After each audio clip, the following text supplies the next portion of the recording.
mga habit na ito po magdala sa iyo ng success at mabilis mong makuha ang iyong mga pangarap. So, hindi lang pala guys na basta na lang, no? Mayroon palang mga habit na talagang sanayin po natin. So, number 1 dito guys, kailangan po maaga po tayong magising. Huwag tayong magpaabot ng tanghali. Kasi karamihan sa atin ngayon, nagigising ng tanghali na. Guys, hindi siya maganda na sign. Hindi siya maganda na kaugalian. Hindi siya magandang habit. Okay? So, sanayin po natin ang ating sarili na magising po tayo ng maaga. Okay? Number 2, kailangan din guys, magiging positive po tayo. No? Sikapin mo po na magiging positibo kang tao sa isip, sa iyong kilos. Kasi guys, kung ano yung iniisip mo, mag-reflect din yan sa iyong ginagawa, sa iyong kilos. So, kailangan positive ka. Okay? Kasi pag once na positive kang tao, maraming mga opportunity na magdatingan. Maraming mga opportunity na darating sa'yo. Kasi positive ka mag-isip. Na-attract mo ang mga positive na bagay. Okay? At number 3, huwag nating kalimutan talaga guys, na kung ano man ang ating mga pangandoy sa kinabuhi, mga pangarap natin, kailangan natin, ito ibigay natin kay Lord. Para magkaroon po tayo ng guidance. Okay?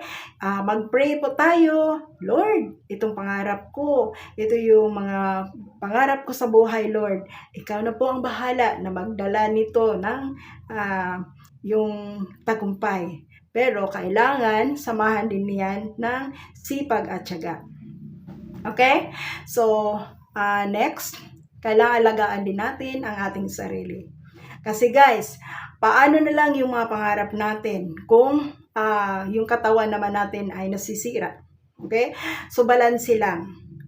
Kailangan ihabit po natin na marunong po tayo mag-alaga sa ating kalusugan. Matulog din tayo ng sapat na tulog. Uminom tayo ng tubig. At kailangan din, mayroon po tayong time na mag-exercise. Baga healthy life, no? Healthy habit po. Kasi kasama po yan guys sa habit kung gusto mo mag-success. Kasi once na maganda yung kalusugan, ganado ka magtrabaho. Okay? So, importante din alagaan mo ang iyong pong kalusugan. Ang number 4. So, ang susunod guys, umiwas po tayo guys, pang-5. Umiwas po tayo sa mga tao na mga negatibo. Kasi guys, hindi po lahat ng tao ay positive. At umiwas po tayo sa mga tao guys na sa tingin mo po, ito po sila ay talagang hadlang sa iyong mga pangandoy sa kinabuhi. Harang sila sa iyong pong tagumpay. Umiwas kayo doon guys. No?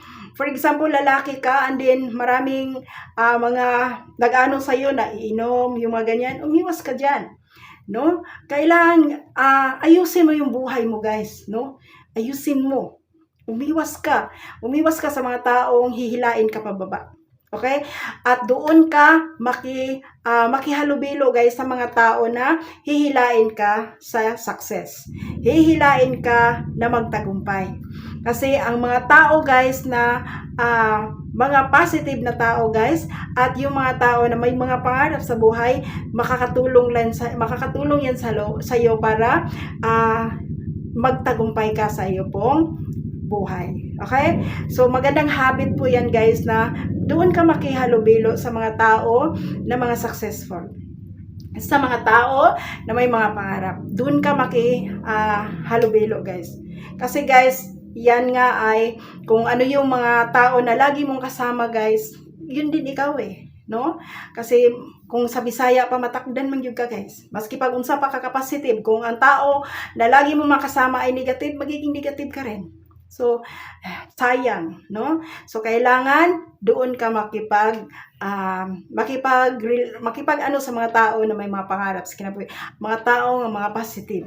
At hihilain ka pataas. Hindi ka hihilain pababa. Kailangan mo yung mga right people sa iyong kapaligiran, no? Surround your right people, guys, no? Ayan. And then, next guys, pang-anim na ba tayo? Kailangan mo rin magbasa, mag-research. Sanayin mo yung sarili guys na magbasa ka. Kasi the way na magbasa ka guys, hahasa yung pong na lagi kang nagbasa guys, nag-i-improve yung personality mo. Okay? Kasi guys, na-exercise yung isip mo, na-exercise yung utak mo, so maganda siya na habit, no? Kung gusto mong mag-success, yan, kailangan magbasa ka, mag-research ka, ayan. And then guys, next, iwasan mo, kung mayroon kang mga pangarap guys, at gusto mong mag-success, iwasan mong, yung bang magsayang ng oras. Okay lang guys na mag-TikTok ka, manonood ka ng mga movies, pero hindi ibig sabihin na buong araw na din, yun din ang gagawin mo. Mas sasayang yung oras mo. So, bad habit po yan. Okay? So, kailangan umiwas ka sa ganyan na mga habit. Kasi hindi po maganda yan kung gustong mag-success, yan po ay makaano yan sa'yo guys na hindi mo makuha yung mga pangarap. Kasi nasasayang yung oras. Okay? And then, sunod guys, ang sunod, kailangan natin rin ang relasyon. Relasyon natin sa ating pamilya. Kailangan maganda yung relasyon natin sa ating pamilya. Kasi guys, pag once na maganda yung relasyon natin sa mga tao na mga mahal natin sa buhay, magkaroon ka ng focus. Maka-focus ka kung ano ang mga pangandoy ni mo sa kinabuhi. Okay? So, yan lang guys, ang mga habit guys na makakatulong sa'yo kung gusto mo mag-success sa iyo pong mga pangarap. So, i-exercise mo lang yan. Guys, sana po itong topic natin ngayon makakatulong po ito sa inyo upang makuha mo ang iyong mga pangarap sa buhay. Upang mag-success ka sa iyong mga pangarap sa buhay. At kung bago lang po kayo dito sa ating YouTube channel, huwag pong kalimutan i-like, and then share, subscribe ka na rin kung hindi ka pa nakapag-subscribe, and then don't forget to hit the bell button, bell all, para ma-notify ka sa next nating mga videos. Thank you so much guys. God bless everyone. I love you. Bye!